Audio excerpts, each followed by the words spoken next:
अब जैसे कि हम पितरों की मुक्ति के लिए, मतलब हम तो नहीं, मतलब आम पब्लिक वो भागवत वगैरह कराते हैं, भागवत कराते हैं और त्रिपिंडी श्राद्ध कराते हैं, नारायण बलि कराते हैं और गया में जाके उनका पिंडदान वगैरह करके आते हैं। तो उनके लिए सलाह देते हैं, पंडित लोग देते हैं, ज्ञानी देते हैं, जो महात्मा वगैरह हैं वो देते हैं। मतलब वो अपना किसी न किसी से जानकारी करते हैं कि जो हमारी पितृ समस्या है वो कैसे दूर होगी, तो वो सलाह देते हैं कि पितरों को मुक्त करा लो तो ये पितरों की समस्या आपकी दूर हो जाएगी, है ना। तो हम आज भागवत पर विशेष चर्चा करेंगे।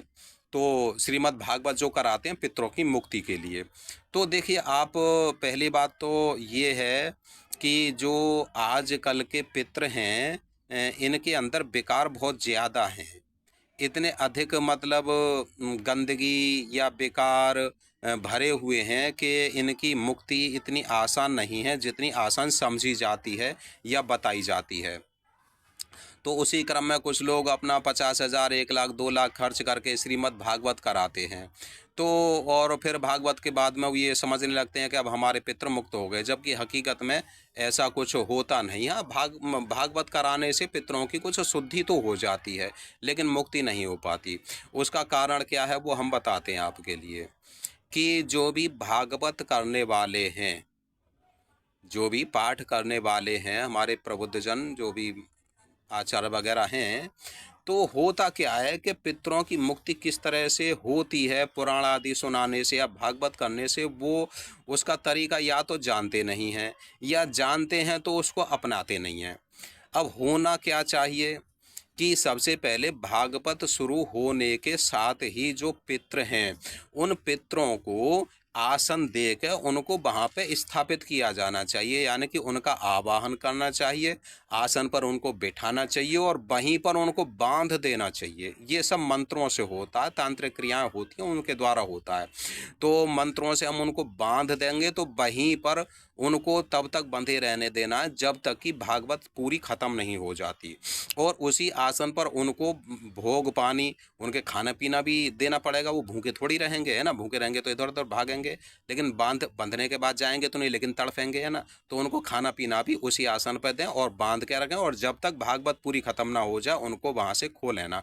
तो जब पहले दिन भागवत शुरू होगी, दूसरे दिन, तीसरे दिन, इस तरह से चलती रहेगी, तो जैसे जैसे उनके कानों में भागवत की आवाज़ जाएगी, मंत्रों की, देवी देवताओं की आवाज़ जाएगी, तो उनके शरीर का शुद्धिकरण होता रहेगा।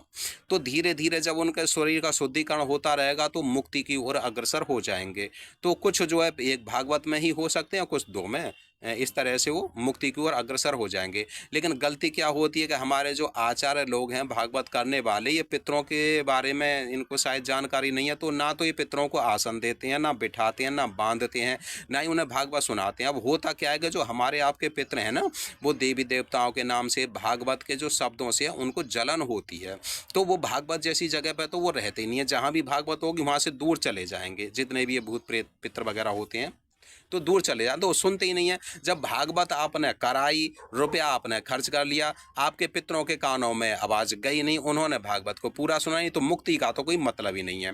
और भागवत कराने के बाद अक्सर लोग इसी भ्रम में रहते हैं कि हमारे पितर मुक्त हो गए, मित्र हो गए, मुक्त हो गए। मुक्त होते नहीं हैं, उनके घर परिवार में वही कलह, झगड़े, झंझट चलते रहते हैं और आजीवन परेशान रहते हैं। तो भागवत कराना उचित है, लेकिन आचार्यों को उनके पितरों के निमित्त, यदि पितरों की मुक्ति के लिए की जा रही है, तो पितरों को आसन देना चाहिए, उनको वहाँ पे उनका बंधन करना चाहिए, और जब तक भागवत खत्म ना हो उनको वहाँ से हटाना नहीं चाहिए, मतलब छोड़ना नहीं चाहिए। वहीं पर उनको भोग पानी आदि देनी चाहिए, तब पितरों की मुक्ति के रास्ते खुलते हैं। तो ये थोड़ा सा एक बात हमें इसलिए बतानी पड़ी कि बहुत सारे लोग इस भ्रम में रहते हैं। और पितरों की मुक्ति के जो और भी उपाय करते हैं उनके बारे में भी बताएंगे। तो ये हमने बताया कि भागवत के संबंध में, मतलब तो इस पर थोड़ा सा अपना ध्यान देना।